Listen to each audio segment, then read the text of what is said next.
দাওনি কেন তাহলে? হলুদ দেখা যায়নি। দিচ্ছে কম করে দিচ্ছে। এই খালি করে দিয়ে দে। তাহলে নিয়ম হলদি পা। তবে হলুদ তো দিচ্ছি তো, ওই তো হলুদ জল তো লাগছে। এবার পা মুছি দে। পা মুছি দাও। হলদি দুপা গাছগুলো তো ঝাড়ি। খাটা সরকি দে, পা দুপা দিলে। আরে তো আচ্ছা বসে। দুপা সরকিলে না পা মুছে দে। ও আচ্ছা বসে আমি বুঝতে পারছি। ও কেন হাসে সেটা আমি বুঝতে পারছি। আগে পা মুছাও। ওটা তোলা রে বলা। না, আরে পা শুকনা হয়ে যাবে। পা নাই মুছাই দিতে হবে। হ্যাঁ আমি বুঝতে পারছি। পা নাই মুছাই দিলে শুকনা হয়ে যাবে। চিন্তা করতে হবে না। ঠিক আছে আরো কথা কি শুনুন করে গো? আরে না পাটা ধুই দে। তুই দাম না দিতে হবে, তোকে মা না দিতে হবে। সেটা দিবে কইছে। সেটা দিবে কইছে। আমি বলছি আগে চিন্তা করার দরকার নেই। আমারও চিন্তা করার দরকার নেই। ওইকে চিন্তা করার দরকার নেই।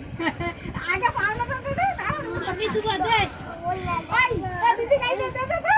ওকে দে দে। পা ধুবে করে ওকে দে দে। দিয়া পাওনা ইয়ে রে। চলো এবার কি করব?